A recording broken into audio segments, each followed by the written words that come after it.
YTN 라디오 이재현의 뉴스 정면 승부 4부 함께하고 계십니다. 이번에는 한 주간의 경제 이슈 가운데 정면 승부할 만한 경제 이슈를 꼽아서 깊이 있게 분석해 드리는 순서입니다. 정면 승부 경제 이슈 정승경 시간인데요. 경제 이슈로 정면 승부해 주실 분 나와 있습니다. 손석우 경제평론가 나왔습니다. 안녕하세요. 네, 안녕하세요. 네. 자, 오늘 정면 승부해 볼 경제 이슈 어떤 겁니까? 네, 올해 내내 아마 집값 떨어진다는 뉴스 많이 접하셨을 것 같은데 네. 집값이요 연말을 맞아서 또 기록적인 하락폭을 나타냈습니다. 한국부동산원이 11월 전국 주택 가격 동향을 발표했는데요. 이 전국 주택 매매 가격 지수가 1.37% 하락했습니다. 이게 종합 지수 성격인데 이 조사를 시작한 게 2003년 12월이었거든요. 네. 조사 개시 이후에 최대 하락폭이었습니다. 지역별로도 마찬가지입니다. 서울, 수도권 모두 역대 최대 낙폭 기록했습니다. 올해 들어 집값 하락세가 본격화됐지만 특히 이제 하반기 들어서 하락폭이 급격하게 가팔라지고 있는 그런 추세를 보이고 있습니다. 네. 자, 이거 뭐 매달 하락 추세가 이어지고 있는데 올 한 해 동안 얼마나 떨어진 거예요? 일단 뭐 다 떨어졌는데 네. 가장 거래가 많은 아파트만 놓고 볼게요. 물론 12월이 남긴 했지만 11월까지 누적으로 전국 아파트값 4.79% 하락한 것으로 집계됐어요. 네. 이 역시 조사 시작 이후 가장 큰 하락폭이고요.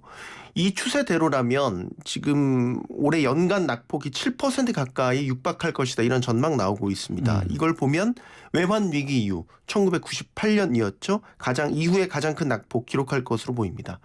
이게 좀 더 피부에 와닿게 설명을 드리면 서울 아파트값 기준으로 놓고 보면 이게 딱 3년 전 수준으로 되돌아가고 있는 지금 형국이에요. 3년 전. 네, 이제 2022년 지금 12월이니까 3년 전이면 2019년 말이 되겠죠. 네.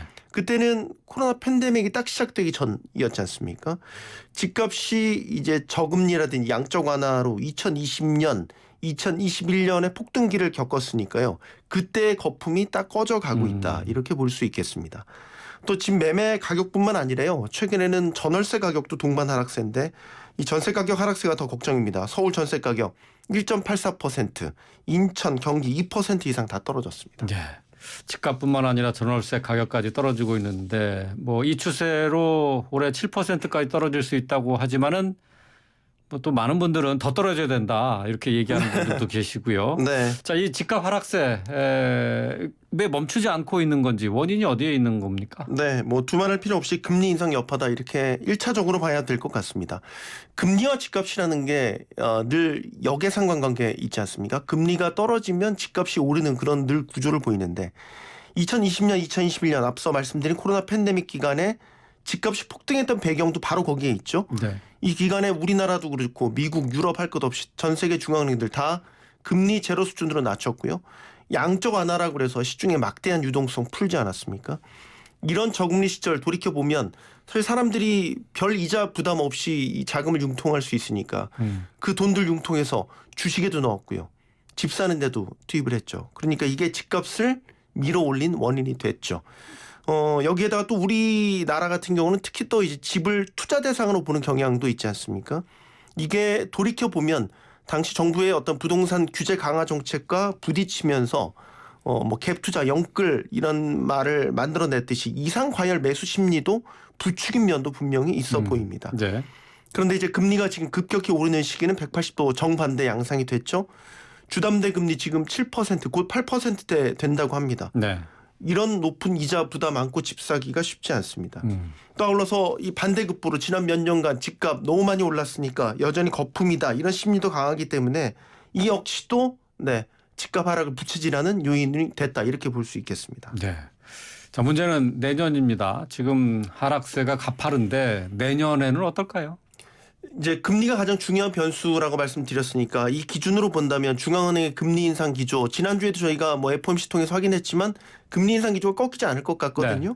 그러니까 내년에도 이어진다고 봐야 되기 때문에 집값도 이에 연동해서 더 조정을 받을 여지는 분명히 있다 이렇게 보입니다. 문제는 이제 얼마나 더 떨어질 것인가 이 부분일 텐데 전문가들 생각이 좀 이견이 있기는 해요. 하지만 최근에 좀 주목할 만한 보고서가 있어 소개를 해드리려고 해요. 금융연구원 보고서인데 이런 분석을 내놨습니다. 시장금리가 1%포인트 상승하면 8분기에 걸쳐 즉 2년에 걸쳐서 집값은 아파트 가격이라고 하는데 아파트 가격을 5% 압박으로 떨어뜨린다. 이런 분석을 내놨거든요. 여기서 말하는 시장 금리라는 게 국고채 금리였어요. 국고채 3년물인데 찾아보니까 올해 4%대 넘었다가 지금 3%대 중반이에요. 이게 작년 말에서 올해에 놓고 보면 1%대 말에서 2% 언저리를 왔다 갔다 했거든요. 그러면 1년 사이에 지금 2% 정도 올랐다는 얘기가 됩니다.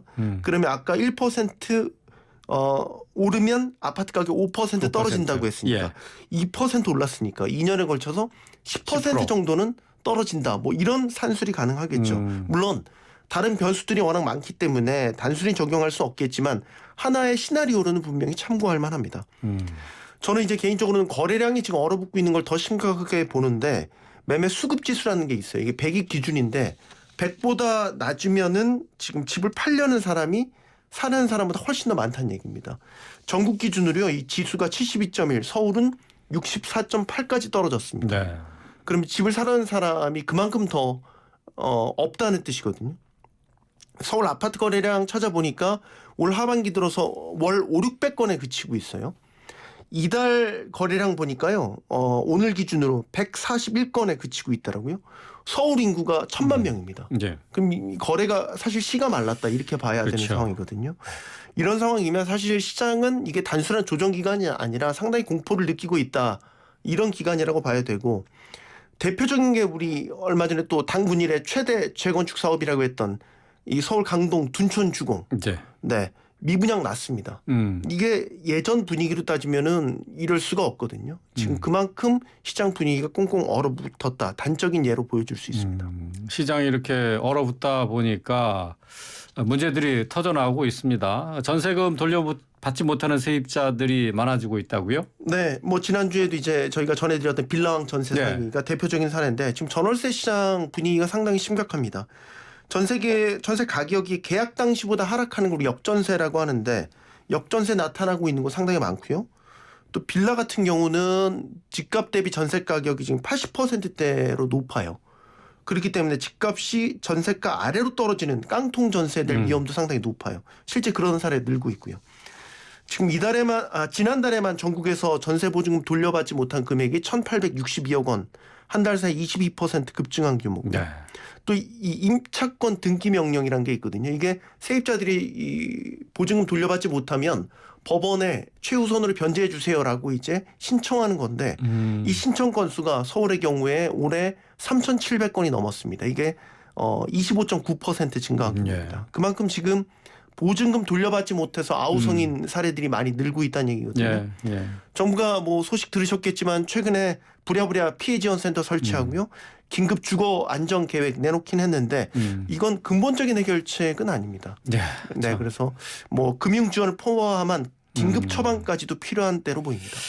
집값이 안정은 돼야 되겠는데 이렇게 서민 경제도 또 주름살이 깊어지네요. 자, 마지막으로 이번 주 어떤 경제 이슈에 주목해야 되는지요? 네, 연말이기 때문에 아무래도 내년도 경제 흐름을 가늠할 수 있는 뭐 계획이라든지 지표들이 속속 발표되고 있는데요. 일단 우선 주목해 보실 거는 정부가 내년도 경제정책 방향 짜고 있는 시기입니다. 오늘 이와 관련해서 당정협의가 열렸는데요. 2027년 1인당 GDP 4만 불을 목표로 해서요. 5대 경제개혁 과제 속도 내겠다 이런 청사진 제시했습니다. 뭐 5대 경제개혁 과제 신성장 동력, 연금, 교육, 노동, 금융인데 윤석열 정부가 집권 1년차 마무리하면서 5대 개혁 과제 강력한 드라이브 걸겠다 이렇게 예고하고 있어서 어떤 로드맵 나오게 될지 주목해서 보실 필요가 있겠고요.